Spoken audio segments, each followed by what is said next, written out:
You begin this course by grounding yourself in a simple but powerful reality. Cyber attacks are no longer rare, complex events aimed only at large organizations. They are everyday, automated, and opportunistic.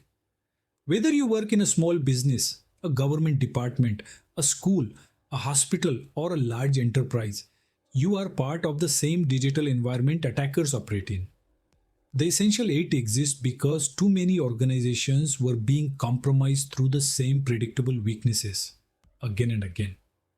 At its heart, the Essential 8 is a focused set of cybersecurity strategies designed to stop the most common and most damaging cyber attacks. It was developed by the Australian Cybersecurity Centre after analyzing years of real cyber incidents across Australia. Instead of overwhelming you with hundreds of controls, tools, and policies, the ACSC asked a very practical question. If organizations did just a few things really well, which ones would stop most attacks? The answer to that question became the Essential 8. You should think of the Essential 8 as a minimum effective standard for cyber defense. It is not about chasing perfection or building the most advanced security environment in the world. It is about stopping attackers who rely on simple, repeatable techniques. Most cyber criminals are not elite hackers. They are looking for easy targets, systems that are unpatched, users who can be tricked, and accounts with too much access. The Essential 8 exists to take those easy wins away from them. One of the most important ideas you need to understand early is that the Essential 8 is threat-driven, not compliance-driven. Many security frameworks start with policies, governance structures, or audit requirements. The Essential 8 starts somewhere else entirely with attacker behavior. The ACSC studied how real attacks unfold in practice, not how they are described in textbooks. They looked at phishing campaigns, ransomware outbreaks, credential theft, and privilege abuse. Each strategy in the Essential 8 maps directly to a step an attacker takes during an intrusion. When you adopt this mindset, cybersecurity becomes much easier to reason about. Instead of asking, what controls should I deploy? You start asking, how would someone break into my environment today? Attackers usually begin by tricking a user into opening something they should not. They then try to run malicious code, exploit unpatched software, steal credentials, and gain higher privileges. If they succeed, they either steal data or lock systems for ransom. The Essential 8 is designed to interrupt this journey at multiple points. This is why the Essential 8 focuses so strongly on things like application control, patching, multi-factor authentication, and backups. These are not theoretical controls. They are responses to real-world attack patterns that have been observed repeatedly. For example, ransomware attacks almost always rely on a combination of unpatched systems, stolen credentials, and excessive access. By applying even a moderate level of Essential 8 maturity, you significantly reduce the likelihood that such an attack will succeed. It is important for you to understand that the Essential 8 does not assume users are perfect or that mistakes will never happen. In fact, it assumes the opposite. It assumes someone will click a link they should not. It assumes credentials will eventually be exposed. This is why the framework emphasizes damage limitation and recovery, not just prevention. Even if an attacker gets in, you want to limit how far they can go and how much harm they can cause.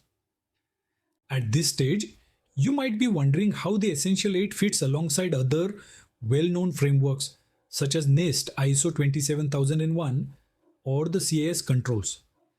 This is a very common and very reasonable question. These frameworks are broader and serve different purposes. NIST provides a comprehensive structure for identifying, protecting, detecting, responding to, and recovering from cyber incidents. ISO 27001 focuses on establishing a formal information security management system, including policies, governance, and continuous improvement. CIS controls offer a wide catalog of technical safeguards. The Essential 8 takes a different approach. Instead of trying to cover everything, it deliberately narrows its scope.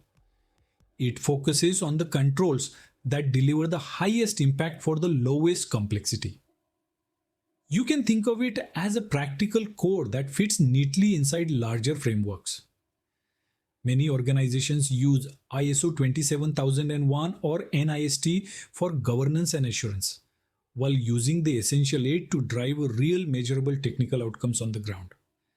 This is also why the Essential 8 is especially popular with operational teams. It translates abstract security goals into clear, actionable practices. You can assess your maturity, identify gaps, and plan improvements without needing a large consulting engagement or a complex certification process. This makes it accessible not just to large enterprises, but also to smaller organizations with limited resources. Another key question you should be asking yourself is, who is the Essential 8 actually for? The short answer is, anyone responsible for protecting digital systems or data. While it originated in government, its principles apply just as strongly to private organizations, critical infrastructure providers, non-profits, and educational institutions. If your organization relies on computers, networks, or cloud services, and almost all do, the Essential 8 is relevant to you. You do not need to be a cybersecurity expert to benefit from this framework. In fact, it was designed to help non-experts make better decisions.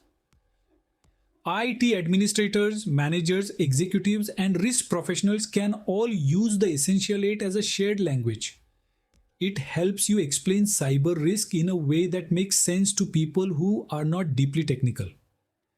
Instead of talking about exploits and malware families, you talk about maturity levels, risk reduction, and practical improvements. For leaders and decision makers, the Essential 8 provides clarity. It helps you prioritize investment, justify security decisions, and track progress over time. For technical teams, it provides focus. Instead of chasing every new threat or tool, you concentrate on doing the fundamentals well. For students and beginners, it offers a clear entry point into cybersecurity without overwhelming complexity. As you reflect on this first lecture, you should come away with a strong foundation. The Essential 8 exists because attackers exploit predictable weaknesses. It is built on real-world evidence, not assumptions. It focuses on effectiveness over completeness. And it provides a practical starting point for organizations at any stage of their cybersecurity journey. In the next lecture, you will build directly on this understanding by exploring the Essential 8 maturity model. You will learn how maturity levels work, how to assess where you are today, and why improving maturity is about managing risk, not ticking boxes. This is where awareness begins to turn into a structured, achievable path forward.